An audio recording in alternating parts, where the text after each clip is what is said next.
Estás escuchando Poder de Dios para Salvación, un estudio bíblico del libro de Romanos. Y esta es una nueva serie que vamos a iniciar. Le hemos puesto por título a la serie Poder de Dios para Salvación. Poder de Dios para Salvación. Eso dice Romanos, el capítulo 1, verso 16. El Evangelio es poder de Dios para salvación a todo aquel que cree. Y el libro de Romanos es particularmente querido, entonces sí les voy a pedir que me ayude a orar para que el Señor nos guíe. Y entonces leemos, vamos a leer unos cuantos versos, vamos a leer 7 versículos el día de hoy nada más. Y vamos a pedir al Señor que nos abra el entendimiento y nuestro corazón para que podamos ver y captar lo que el Señor nos quiere decir y también para ser transformados por su palabra. Padre, también queremos poner este tiempo en tus manos. Venimos con emoción, Señor, con expectativa de que tú nos hables a través de este libro, de esta carta a los romanos. Sabemos que tu Espíritu Santo es nuestro Maestro, es el que nos guía y te pedimos para que seas tú quien hables, Señor. Quita cualquier idea o concepto de nuestra mente y que seas tú hablando a nuestro corazón a través de tu palabra. Creemos que tu palabra es poderosa, que es viva, que es eficaz y que es más cortante, Señor, que una espada de doble filo, que puede penetrar a lo profundo de nuestro ser y separar las intenciones, Señor, y abrir nuestro corazón delante de ti y exponer las cosas que están en nosotros. Transfórmanos, Señor, para tu gloria. Nuestro deseo, nuestro anhelo es conocerte más a ti, es poder profundizar en nuestra intimidad contigo y que a través de nuestra relación contigo, Señor, tú te glorifiques en nuestra vida para gloria tuya, Señor. Te lo pedimos en esta hora en el nombre de Jesús. Amén. Amén. Vamos a leer, si les parece entonces, el capítulo 1 de Romanos, del verso 1 al verso 7. Comienza en el verso 1 y dice: Pablo, siervo de Jesucristo, llamado a ser apóstol, apartado para el Evangelio de Dios, que él había prometido antes por sus profetas en las Santas Escrituras, acerca de su Hijo, nuestro Señor Jesucristo, que era del linaje de David según la carne, que fue declarado Hijo de Dios con poder, según el Espíritu de Santidad, por la resurrección de entre los muertos, y por quien recibimos la gracia y el apostolado para la obediencia a la fe en todas las naciones por amor de su nombre, entre las cuales están también ustedes, llamados a ser de Jesucristo. A todos los que están en Roma, amados de Dios, llamados a ser santos, gracia y paz a ustedes, de Dios nuestro Padre y del Señor Jesucristo. Amén. Y ahí le vamos a dejar. Les decía que el libro de Romanos es un libro especial para mí porque con este libro hace poco más de 11 años comenzamos un estudio bíblico. Comenzamos a estudiar Romanos y con eso empezamos un estudio bíblico en casa y fue el inicio de lo que hoy es Amor Fraternal. Y es un libro que a través de la historia ha tenido un impacto increíble en muchos hombres que Dios ha usado en su iglesia.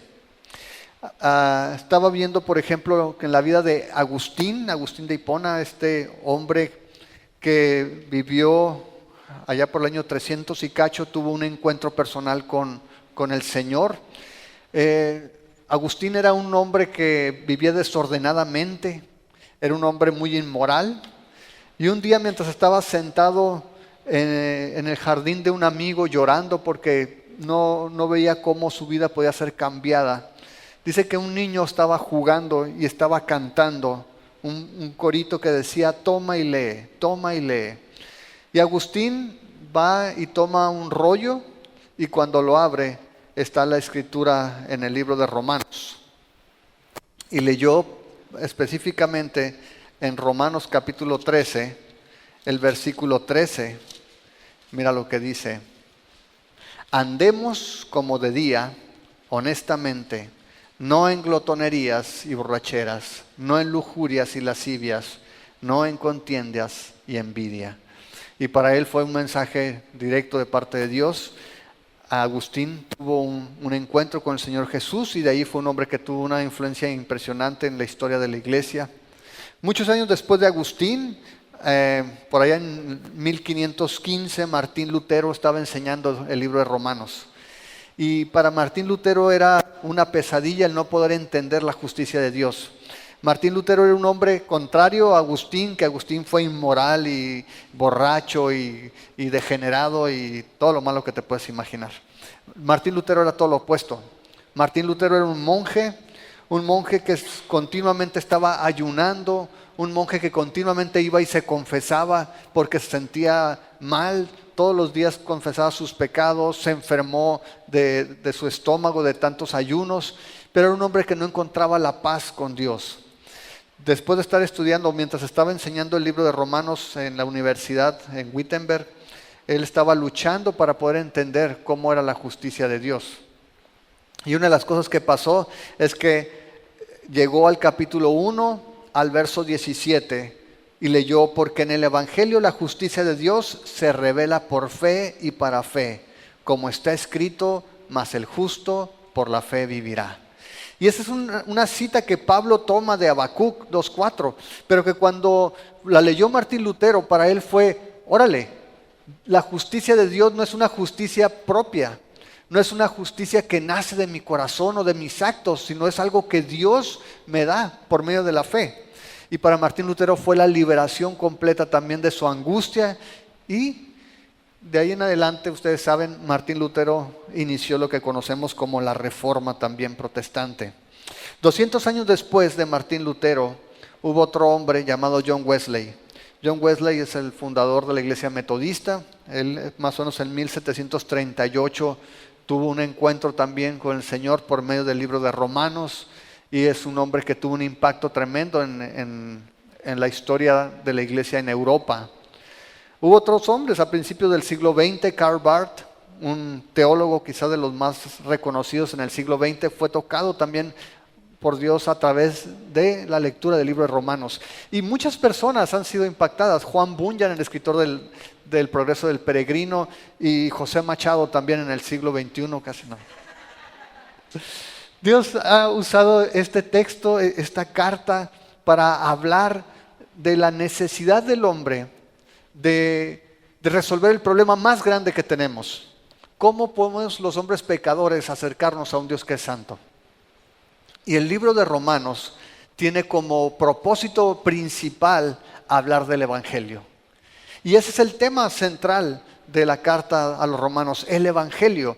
Ahora, normalmente asociamos algún tema en particular cuando hablamos de los textos de la Biblia, ¿no? Pensamos Filipenses y decimos el gozo. Pero en realidad las cartas que Pablo escribe y los textos de la Biblia en general tocan muchos temas. Sin embargo, hay temas sobresalientes. En el caso del libro de Romanos, el tema sobresaliente es el Evangelio. Aunque va a tocar muchísimos temas, de alguna manera algunos han llamado a Romanos un compendio condensado de teología. Hay muchos temas que no se tocan, pero ninguna carta como esta nos habla del Evangelio. Nos habla del plan de Dios para reconciliar al hombre. Y la pregunta es, cuando hablamos de nuestra vida, ¿habrá algo más importante que asegurarnos de que hemos sido reconciliados con Dios? ¿Habrá algo más importante que hacer en nuestra vida que asegurarnos dónde vamos a pasar la eternidad?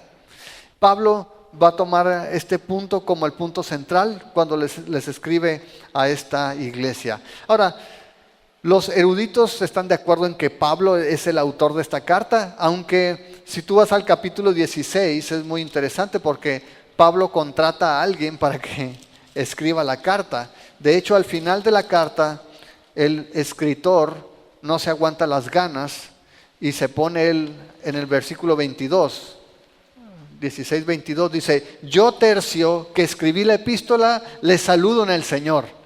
Y bueno, ¿y quién te preguntó, verdad? O sea, Tercio está escribiendo y no se olviden de mí. Y dice: yo fui el que escribí la carta, les saludo. El autor es Pablo, aunque usó a Tercio para que escribiera, pero sabemos que fue Pablo, y se estima que se escribió alrededor del año 56 o 58 desde Corinto. Entonces, Pablo está escribiendo esta carta y es importante conocer el motivo. ¿Por qué le escribe Pablo? ¿Cuál es la preocupación cuando escribe a la iglesia en Roma? Primero, es interesante saber que la iglesia en Roma Contrario a la tradición, donde dice que Pedro fundó la iglesia en Roma, es casi seguro que la iglesia no fue fundada por Pedro. De hecho, ni siquiera la había visitado. Cuando Pablo escribe a los romanos, si Pedro hubiera fundado la iglesia, si Pedro estuviera allí, Pablo hubiera incluido a Pedro en su saludo. ¿Estás de acuerdo? Al capítulo 16, salúdenme al hermano fulano, a sutano, a mangano, a perengano. Hubiera puesto y al brother Pedro, pero no le manda ningún saludo. De hecho, el origen de la iglesia en Roma posiblemente tenga que ver con lo que sucede en el día de Pentecostés. Si vas al libro de Hechos, al capítulo 2, cuando viene el Espíritu Santo, que están muchos visitantes en Jerusalén, dice en el versículo 10 que había gente en Frigia y Panfilia, en Egipto y en las regiones de África, más allá de Cirene, y romanos aquí residentes, tanto judíos como prosélitos. Entonces hubo ciudadanos romanos que estaban en Jerusalén y que presenciaron la venida del Espíritu Santo y el anuncio de Pedro y cómo se convirtieron multitudes en esa predicación. Y muchos estudiosos piensan que algunos de esos ciudadanos regresaron a Roma llevando las buenas nuevas y comenzaron la iglesia en Roma. Y eso es algo que la Biblia nos enseña, que nosotros dice, cuando Jesús da la gran comisión en Mateo 28, dice que ustedes yendo hagan discípulos. Y la instrucción es que donde vayas pasando, vayas haciendo discípulos, vayas compartiendo el Evangelio. Y tú y yo estamos incluidos en ese mandato. Tú y yo somos parte de la gente que ha recibido el Evangelio por gracia y que debemos ir predicando las buenas noticias a las personas que Dios nos ponga enfrente. Entonces, posiblemente algunas de esas personas regresaron a Roma, comenzaron la iglesia y entonces Pablo, dado que esa iglesia comienza a crecer, no la ha visitado. De hecho, en la carta expresa su deseo de conocer la iglesia en Roma, de poder compartir con ellos, de poder ser bendecido porque ellos compartan algo con él. Y explica también que tiene planes para ir a España. Y algunos piensan que Pablo tenía interés en Roma porque estaba camino a España, podía ser una base de operación para Pablo y desde allí comenzar a extender el evangelio a otras partes de Europa, como España. La otra cosa es que sabemos que siempre Pablo estuvo advirtiendo a las iglesias acerca de los judaizantes. Aquellos judíos que habían recibido el evangelio, habían escuchado de Jesús, pero seguían predicando la ley. Y que iban de iglesia en iglesia como con los Gálatas y les decían, tú eres cristiano, pero para ser cristiano, necesitas cumplir la ley. Necesitas circuncidarte, necesitas no comer cochito, necesitas guardar los rituales. Y Pablo continuamente está advirtiendo. Entonces, algunos piensan que parte de la motivación de Pablo era también advertir a la iglesia en Roma antes de que llegaran los judaizantes y comenzaran también a molestar a los creyentes en Roma. Y por último, y esto es muy interesante porque te vas a dar cuenta que en esta carta Pablo menciona mayormente o enfoca mayormente su atención en los cristianos gentiles.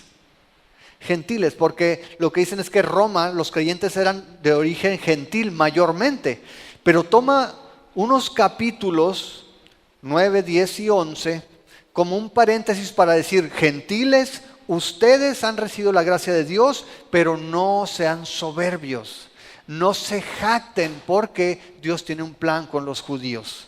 Y entonces es resolver conflictos que aparentemente estaban surgiendo entre los gentiles, entre los creyentes gentiles y los creyentes judíos en la iglesia de Roma. Y Pablo se toma tres pasajes para tocar esos puntos, específicamente del plan de Israel, pero después hay un pasaje completo, un capítulo, que es el 14, donde habla sobre los débiles y los fuertes en la fe, y donde da la clave para que podamos convivir creyentes maduros y creyentes inmaduros. Entonces, mayormente la intención de la carta la van por esos tres motivos. ¿Ok? ¿Sí queda claro? ¿Más o menos? Muy bien. Vamos a comenzar entonces, y el día de hoy vamos a ver solamente el saludo de Pablo. Me gusta mucho estudiar los saludos de Pablo porque son unos saludos bien bien perrones, ¿no? Siempre tienen mucha profundidad, mucho contenido. Y en este saludo vamos a ver primeramente quién es el autor, que está en el versículo 1.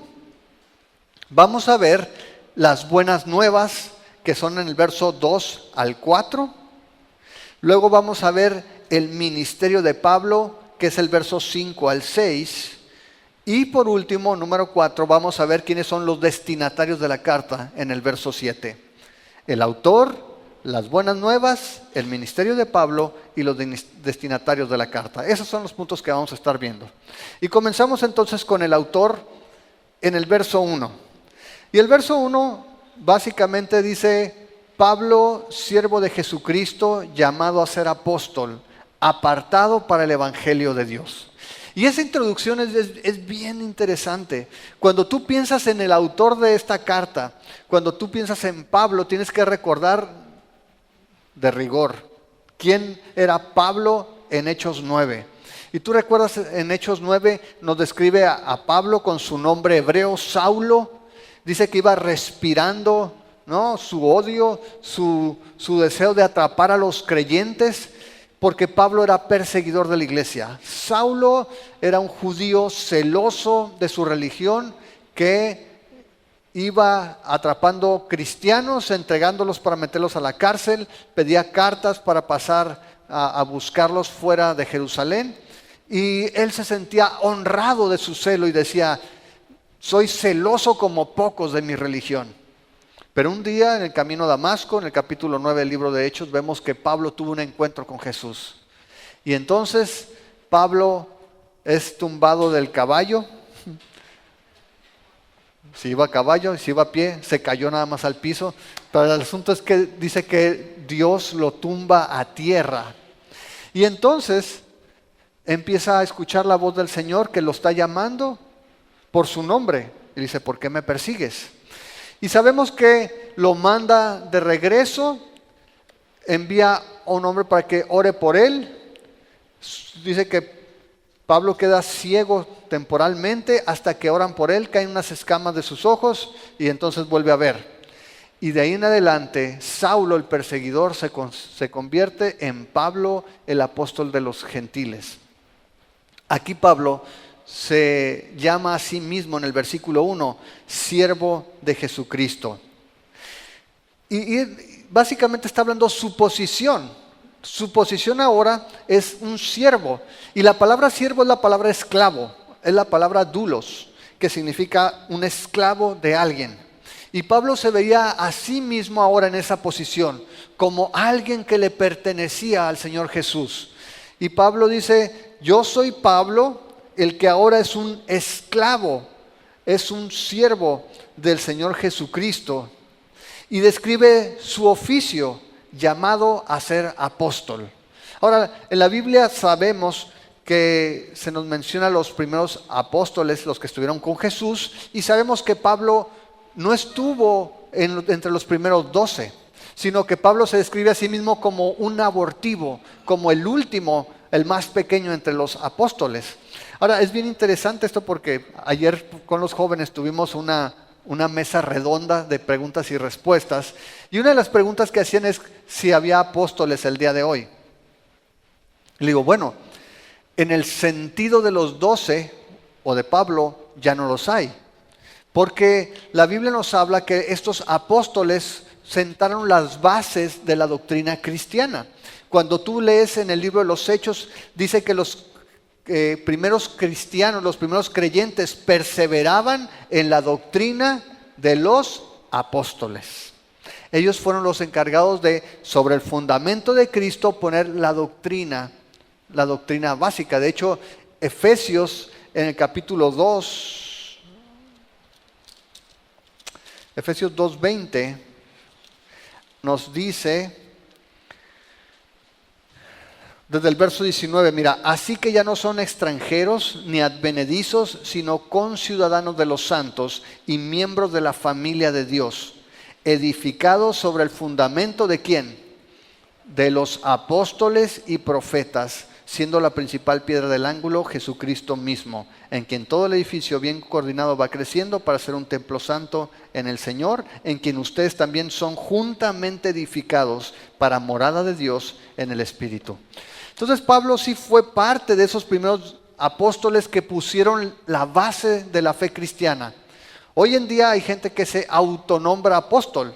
Si por eso, si con ese nombre quieren decir que son misioneros, que son enviados por su iglesia a algún otro lugar, no tengo problema que se llamen apóstoles. Si tienen nuevas revelaciones, entonces paso. No hay esa clase de apóstoles. No hay gente el día de hoy que traiga nueva revelación. Tenemos la revelación de Dios en su palabra. Tenemos la base, dice, no hay otra piedra angular que Jesús, y tenemos la enseñanza de los profetas en el Antiguo Testamento, los apóstoles del Nuevo Testamento. No necesitamos nuevas revelaciones al día de hoy, ¿ok? Pablo sí fue uno de ellos y tuvo estas revelaciones de parte de Dios, y por eso sus escritos forman parte de lo que es la Biblia. Y él dice, ¿sabes qué? Yo soy Pablo, ahora mi posición es de siervo, dulos, ya no soy aquel hombre orgulloso, judío, perseguidor de la iglesia, sino que ahora estoy al servicio del Señor Jesucristo, y mi oficio, mi llamado es ser apóstol. Es decir, Dios me ha enviado, que eso significa ser apóstol. Apóstol es enviado. Y dice, he sido enviado, y nos da también su propósito. ¿Para qué lo apartó Dios? ¿Para qué lo llamó? ¿Y para qué lo puso como apóstol? Dice allí, apartado para el evangelio de Dios. Ese era su propósito. Pablo fue tomado por Dios para que se convirtiera en un embajador del evangelio. De hecho, en el libro de los Hechos, en el capítulo 9, cuando van a orar por él, Dios le habla a Ananías y le dice en el verso 15, el Señor le dijo, ve a orar por Pablo, porque instrumento escogido me es este, para llevar mi nombre en presencia de los gentiles y de reyes y de los hijos de Israel, porque yo le mostraré cuánto le es necesario padecer por mi nombre. Dios escogió a Pablo. Pablo no dijo, ahora voy a ser apóstol, díganme apóstol. No, Pablo por eso en sus cartas siempre decía, escogido por Dios, no autonombrado por mí. Pablo recibió su llamamiento a través de Ananías, un creyente judío que fue, y el Señor le dijo, ora por él porque este es un instrumento escogido por Dios para llevar el evangelio. Dice, a los gentiles, a los reyes, a las naciones. Pablo sabía bien que su llamado era obra de la gracia.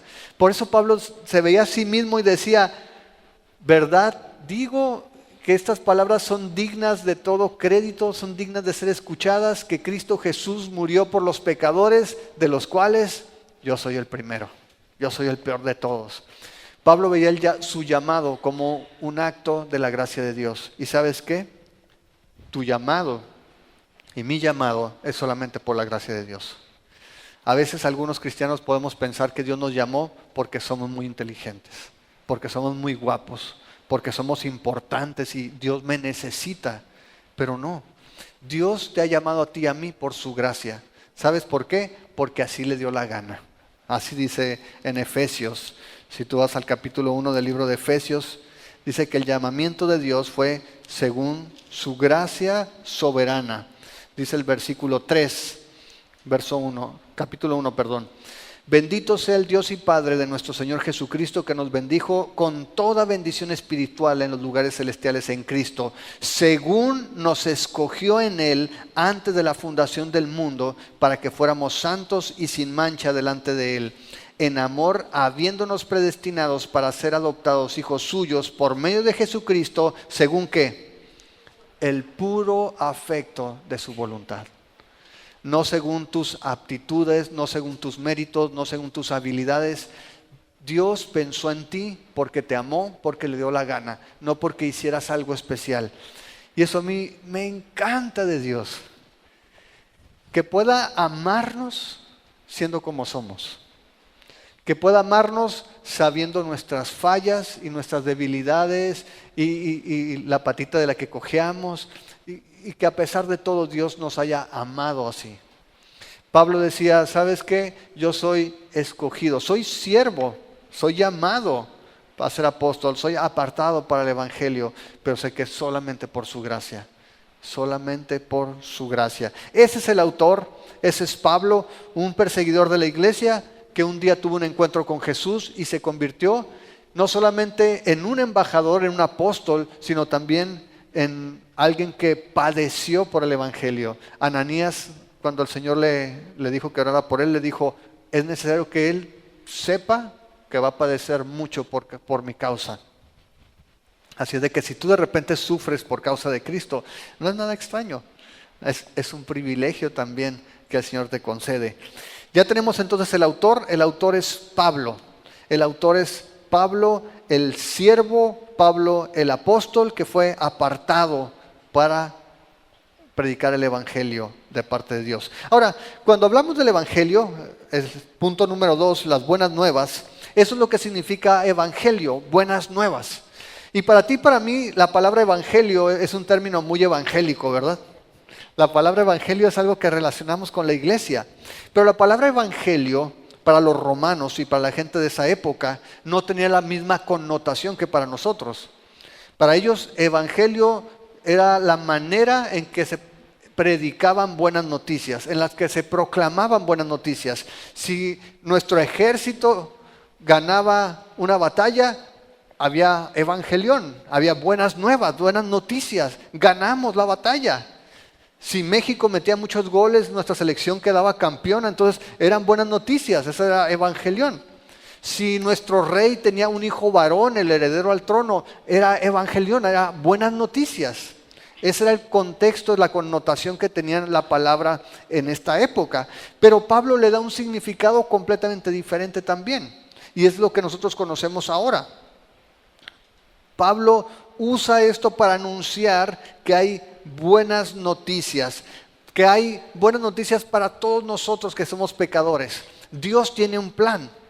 Y eso es lo que Pablo comienza a describir en la parte final del versículo 1, cuando dice que fue apartado para el Evangelio de Dios. Y entonces nos comienza a describir cuál es el origen de estas buenas noticias. ¿Dónde surge este plan para salvar al hombre? Y dice el versículo 2 que él había prometido antes por sus profetas en las Santas Escrituras. Es decir, lo que Pablo nos está enseñando es que el origen de las buenas noticias, el origen del Evangelio no está en el hombre.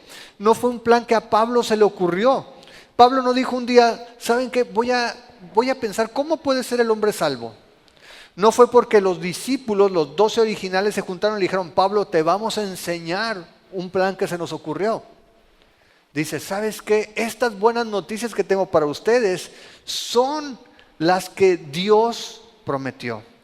El Evangelio, amados, su origen es divino. Es una iniciativa de Dios. Dios no solamente nos ama, no solamente te amó y te ha amado por su pura gracia, sino que Dios mismo, sabiendo nuestra condición y la necesidad que tenemos todos los hombres de ser reconciliados con Dios, hizo un plan. Dios hizo un plan. Cuando Pablo predicó a los Gálatas, si me acompañas a Gálatas 1, Pablo repite este mensaje en el capítulo 1, verso 1. Dice, Pablo, apóstol, no de hombres, ni por hombre, sino por Jesucristo y por Dios el Padre que lo resucitó de los muertos. Pablo dice, ¿sabes qué? Yo traigo un evangelio y un llamado que no es dado por hombres, es por Dios. Y Pablo aquí, con esa idea en mente de la gracia de Dios y del llamado de Dios, en Romanos dice, ¿sabes qué? Estas noticias que yo te estoy predicando no se me ocurrieron a mí. No se le ocurrieron a ningún hombre. Es lo que Dios ya había prometido. Ya lo había prometido, dice allí, verso 2. Él, Dios, había prometido antes por sus profetas en las Santas Escrituras. Nos da el origen en Dios y nos dice que su anuncio está en las Escrituras. No es algo que no supieran los judíos o algo que no pudieran ver. Estaba en las Escrituras. Martín Lutero decía que la Escritura, toda la Escritura es profética en ese sentido. Ayer, cuando estaba con los jóvenes, hablábamos del tema de la Biblia. Yo decía, el tema de la Biblia es Jesús, es Dios. Toda la Biblia tiene esa intención.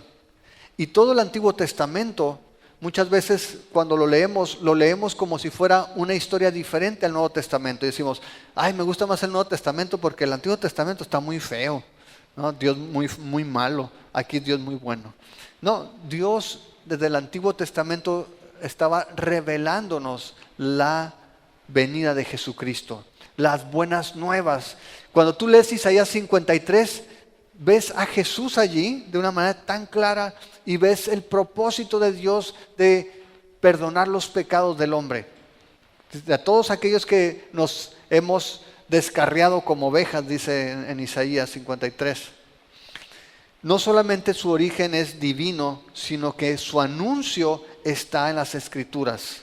Es lo que dice el verso 2, que Él, Dios, había prometido antes por sus profetas en las Santas Escrituras. Ahora, Dios lo ha confirmado en nuestra época. Eso ya estaba anunciado en las Escrituras, pero fue confirmado en estos tiempos. Si tú vas al libro de Hebreos, al capítulo 1, verso 1, dice, Dios, habiendo hablado muchas veces y de muchas maneras en otro tiempo a los padres por los profetas, en estos últimos días nos ha hablado por el Hijo. Dios anunció las buenas noticias en los profetas, en todas las Sagradas Escrituras, pero Dios confirmó esas noticias cuando Jesús, el Verbo hecho carne, la palabra hecha carne, habitó entre nosotros. Y nos anunció las buenas nuevas, ese evangelio, esas noticias. Ahora, ya sabemos su origen es ¿qué? Divino. Su anuncio es en las Santas Escrituras, fue profético. Su contenido, ¿cuál es su contenido? Verso 3, acerca de su Hijo, nuestro Señor Jesucristo, que era del linaje de David según la carne. Lo que quiero que veas es que el evangelio y la palabra en sí, su contenido es Jesús. La Biblia nos habla de una persona. Y eso es bien importante porque a veces pensamos que la Biblia es un manual, así le decimos, este es el manual para que vivas bien, este es el manual para que tu matrimonio funcione, este es el manual para que tus hijos sean obedientes. Sí, la Biblia nos dice cómo vivir, pero su contenido primariamente es una persona. Conoce a la persona de la que hablan las Escrituras. Jesucristo les dijo a los fariseos, escudriñen las Escrituras, porque ellas son las que dan testimonio de mí. El evangelio se trata de una persona. No se trata de un conjunto de ritos para que tú vayas al cielo. No se trata de un conjunto de normas que tienes que seguir para ser bueno y para que vayas al cielo. Se trata de una persona a la que tienes que conocer. Una persona que cuando tú tienes una relación personal con Él, tu vida es transformada, pero sobre todo tu destino eterno es asegurado. La fe en Jesucristo nos pone en camino a la eternidad con Dios. Pablo dice, ¿sabes qué? El origen de estas buenas noticias es divino, está anunciado en las Santas Escrituras y se tratan acerca de su Hijo, acerca de Jesucristo. Ahora, cuando habla del contenido que es una persona, que es Jesús, nos describe a esta persona tan peculiar. Dice primero que es Hijo de Dios, en el verso 3, acerca de su Hijo, nuestro Señor Jesucristo. Y cuando dice Hijo de Dios es importante porque en aquella época decir que alguien era Hijo de Dios implicaba por consecuencia que esa persona era Dios. Si tú recuerdas en Juan capítulo 5, el Evangelio según San Juan, en el capítulo 5, verso 18. En el verso 17, Jesús le respondió, mi Padre hasta ahora trabaja y yo trabajo. Verso 18, por esto los judíos aún más procuraban matarle, porque no solo quebrantaba el día de reposo, sino que también decía que Dios era su propio Padre. ¿Y qué dice después? Haciéndose igual a Dios. Y Pablo dice, ¿saben qué? Sí, las buenas noticias se tratan acerca del Hijo de Dios, que en consecuencia es Dios.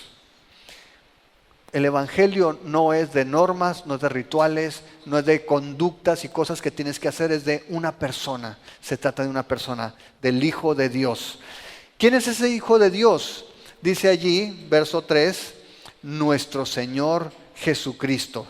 Y con ese título de nuestro Señor está confirmando lo que acaba de decir, Hijo de Dios. Señor es la palabra kurios, que era la traducción griega de Jehová al Nuevo Testamento. En lugar de poner Jehová decían el Señor. Y lo que estaba diciendo Pablo, este Hijo de Dios sí es Dios y además es el Mesías prometido. Es el Cristo.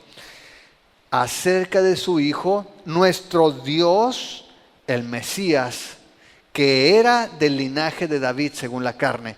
¿Por qué menciona eso? ¿Por qué era importante que fuera del linaje de David según la carne? Porque la Escritura decía que precisamente el Mesías tenía que venir del linaje de David para que fuera heredero al trono.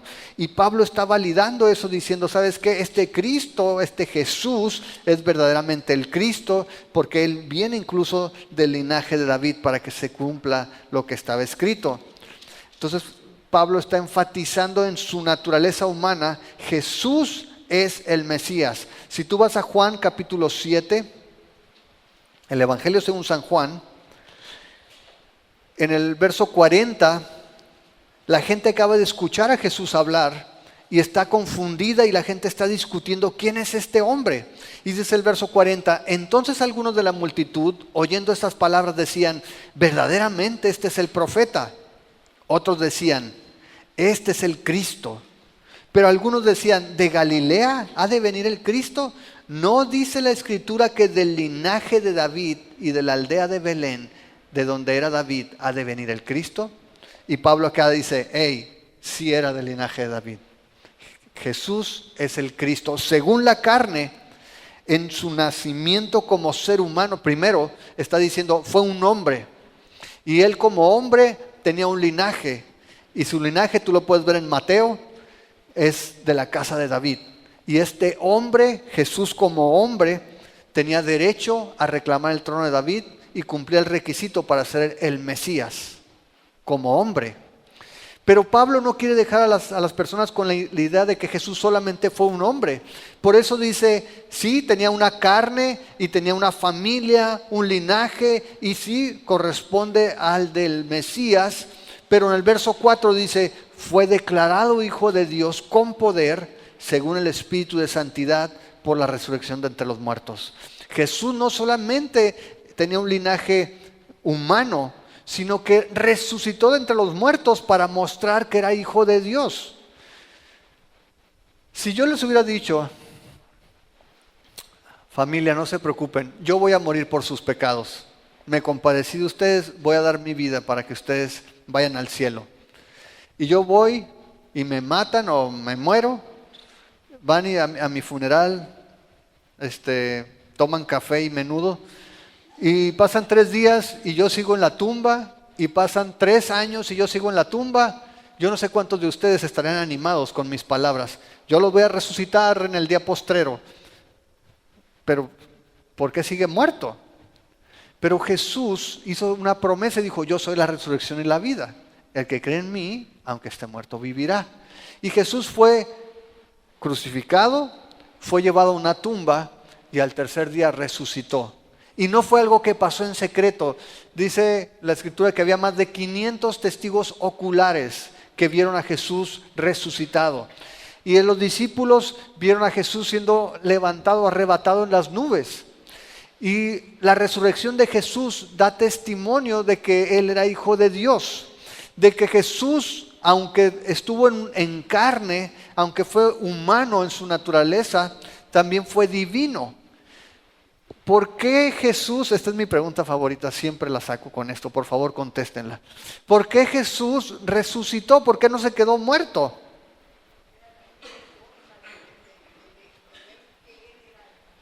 Sí, era el testimonio que teníamos, pero dice la Biblia que la paga del pecado, ¿cuál es?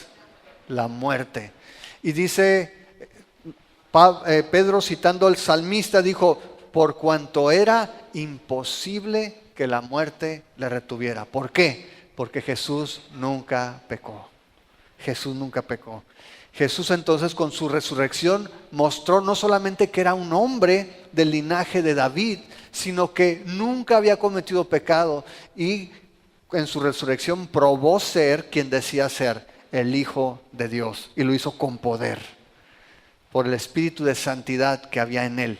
Había sí una naturaleza humana, pero también había una naturaleza divina en Jesús. El Espíritu de santidad estaba en él y por eso la muerte no lo pudo retener. Tú y yo morimos y solamente por medio de la voz del Señor vamos a ser levantados y nuestros cuerpos van a ser transformados. Jesús no necesitó escuchar esa voz porque Él tenía el Espíritu de santidad.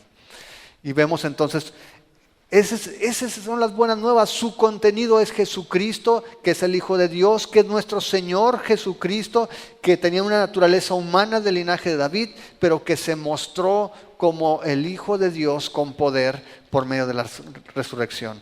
Ahora, no significa que fue Hijo de Dios hasta que resucitó, sino que por medio de la resurrección probó, mostró, manifestó ser quien Él había dicho que era. ¿Estamos de acuerdo? Si vas al libro de los Hechos, al capítulo 2,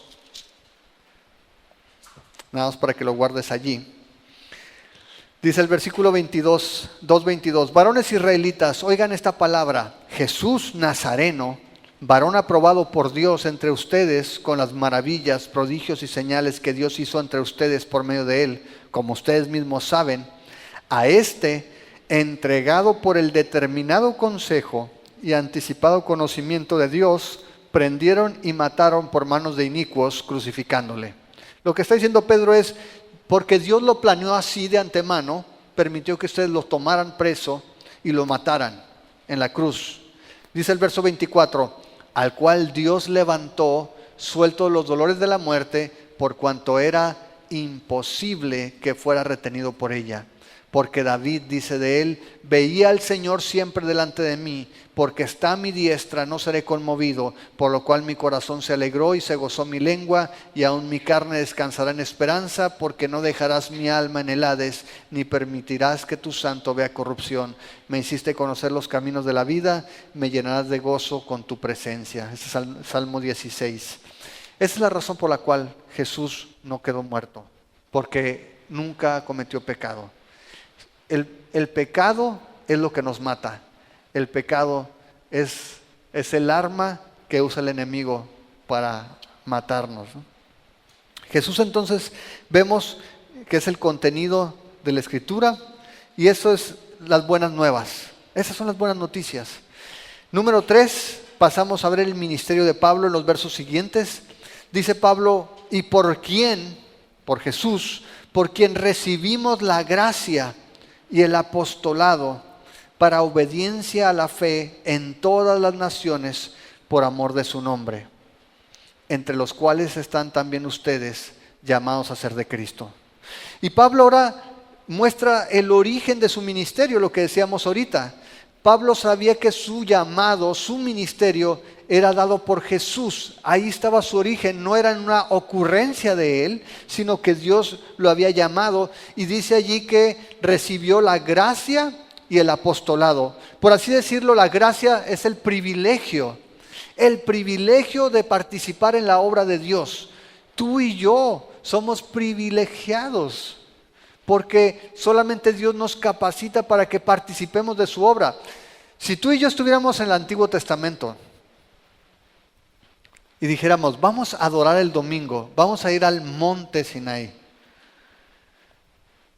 y no te arrepentiste de tus pecadillos, tú te ibas a acercar al monte y como mosca ibas a caer ante la santidad de Dios. Los sacerdotes no podían entrar al lugar santísimo, solamente el sumo sacerdote, y no cuando se le hinchaba el ombligo. Era una vez al año solamente, en la fiesta del día de la expiación y con un ritual previo. Y cuando entraba el sacerdote, entraba con ropa especial con una ofrenda especial. Primero por él hacía sacrificio para que no hubiera pecado en él, para que fuera pagadas sus culpas, y luego se metía al lugar santísimo. Tú y yo hoy podemos acercarnos a Dios y podemos adorar y podemos hablarle a Dios y podemos orar, pero es por su gracia. Es porque Él dice que el autor de Hebreos que en Jesucristo abrió un camino nuevo a través de la carne de Jesús. Tú y yo podemos acercarnos ahora a su trono de gracia. Es un privilegio que Dios nos da, pero es un privilegio que tú y yo también podamos servir a Dios.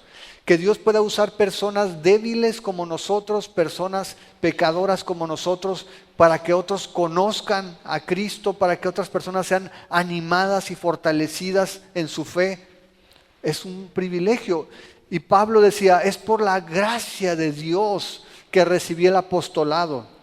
Es por su gracia que recibimos esta responsabilidad. No solamente veía el privilegio, sino la autoridad como apóstol para hacerlo. Y Pablo también sabía cuál era el propósito para el cual lo había llamado. Sabía que su origen era Jesucristo en ese llamamiento y sabía cuál era su propósito. ¿Cuál era el propósito que dice allí en el versículo 5? Obediencia a la fe en todas las naciones por amor de su nombre. Pablo decía, el Señor me ha llamado para predicar estas buenas nuevas, para que todos crean y obedezcan. Crean y obedezcan. No hay fe genuina si no hay obediencia. No hay obediencia genuina si no hay fe. ¿Se fijan? Ayer preguntaban los jóvenes, una de las preguntas que hicieron es si una obediencia sin fe genuina o sin amor es agradable a Dios. Decía, bueno, es preferible una obediencia rezongando que una desobediencia alabándole, ¿no? Pero Dios lo que busca es una fe obediente. Es que nuestra creencia, nuestra convicción se manifieste en obediencia a Dios. Es que nuestra obediencia tenga como base, como origen, una fe al Señor y no un temor o un ritual. Que en la religión muchas veces hacemos las cosas porque nos dijeron que tenemos que hacerlas. No. Aquí es porque creo en el Señor Jesús, creo que es Dios, creo que me ha salvado. Entonces, ¿cómo no voy a obedecerlo si me escogió, me amó sin merecerlo? Pablo dice, por la gracia de Dios tengo este llamado, esta responsabilidad y este privilegio, pero me lo dio con un propósito, que tú creas y obedezcas a Dios. No solamente que creas, es que creas y obedezcas, una fe obediente. Y eso es lo que Dios está buscando, no solamente en el tiempo de Pablo, lo está buscando hoy. Ese es el llamado que tenemos, a creer y a obedecer. Y mira, dice en el versículo 5, para la obediencia a la fe en todas las naciones por amor de su nombre. En todo lugar. No nomás a los romanos, sino a los mexicanos, a los chinos, a quien tú quieras, todas las naciones por amor de su nombre. Ese es el llamado de Pablo. Y mira lo que dice el verso 6, entre los cuales están también los sonorenses, ustedes, llamados a ser de Jesucristo. Tienes un llamado, tú y yo tenemos un llamado. El llamado es a ser de Jesucristo. Ahora, ¿qué se te viene a la mente cuando escuchas eso? Ser de Jesucristo. Pertenecerle a Él. Tú y yo le pertenecemos a Él. Somos ovejas de su prado. Estamos en su mano. Somos ese rebaño que Jesús dijo que nadie puede arrebatar de su mano. ¿Sí? Hemos sido llamados a pertenecerle a Él. Tú le perteneces a Dios. Eres su propiedad, eres su pertenencia. Pagó con su vida, con su sangre, para que tú estuvieras con Él. Ese es el llamado. Y Pablo era llamado a anunciar eso.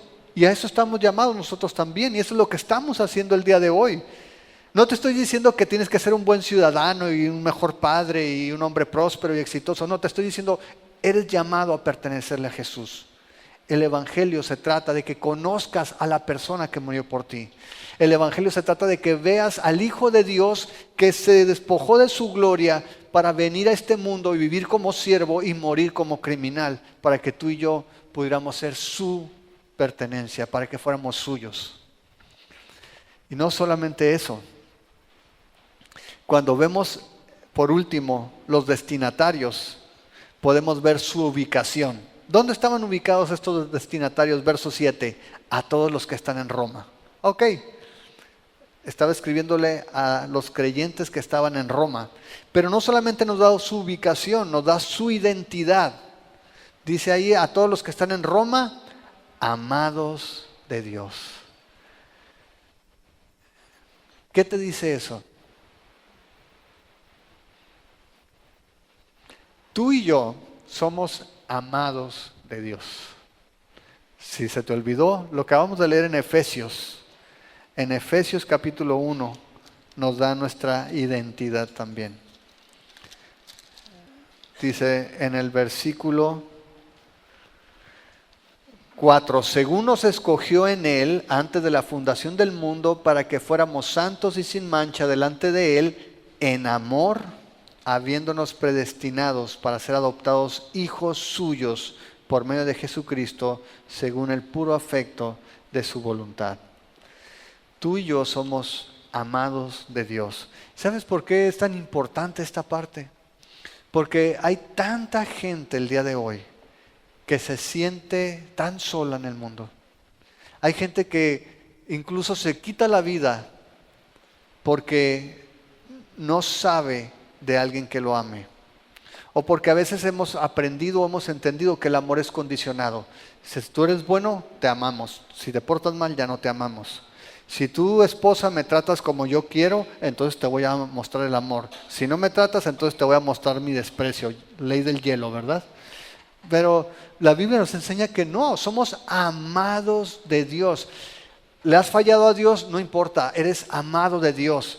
¿Le has desobedecido? No importa, eres amado de Dios. ¿Eres pecador? Igual que todos, eres amado de Dios.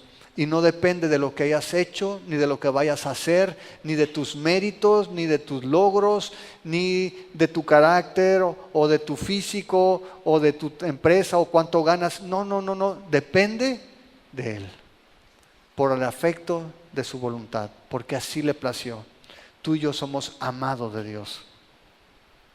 Jóvenes, Dios los ama como nadie más los va a amar. Ni su esposo, ni su novio, ni la esposa, ni el compadre, ni la comadre, ni el amigo, ni el primo, ni el hermano, ni tu padre. Dios te ama como nadie te puede amar. Y así nos ama. Y Pablo quiere dejarles bien claro a estos hermanos en Roma quiénes son. Ustedes son amados de Dios. Y sabes, Dios te ama tanto, Dios nos ama tanto que nos da un llamado. No solamente nos da una identidad, nos da un llamado. Y dice en el verso 7, a todos los que están en Roma, amados de Dios, llamados a ser santos. Llamados a ser santos. Un día tú y yo vamos a ser santos en toda la extensión de la palabra. El día de hoy somos santos porque el Señor nos ha apartado para Él. Y estamos en un proceso de santificación. Todos los días el Señor está trabajando en nuestra vida. Dios está trabajando en tu vida por su Espíritu Santo para que tú vayas pareciéndote más a Él.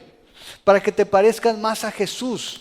Y a lo mejor te va haciendo menos rezongón o menos quejumbroso, o su Espíritu Santo te va revelando el gozo de servirle a Él, sirviendo a los demás, de no estarte quejando de la gente o de las situaciones, sino de ver cómo Dios a través de tu vida, siendo imperfecta también, puede bendecir a otras personas. Dios está trabajando en nosotros para que cada día lleguemos más a esa meta, nos acerquemos más a esa meta de ser santos. Y que se pueda ver en la práctica. Tú y yo ya somos santos. En el momento que tú recibiste a Jesucristo, en el momento que naciste de nuevo, fuiste apartado para Dios. Le perteneces para Él, para su disfrute, para su uso, para su servicio. Pero Dios quiere vaciar su carácter en nosotros Hay una canción que se llama La pastilla de la fe. ¿Lo has escuchado, Pati? Dice, deberías de inventar la pastilla de la fe, ¿no? Y dice, pues, ¿quién no iba a tomar un medicamento así? Dice, yo me iba a echar varias cuando llega el fin de mes, y dice, y me quedan 2,000 pesos para vivir. 2,000 pesos colombianos. 152 pesos colombianos es un peso mexicano, entonces sácale, ¿no? Y al final la canción dice,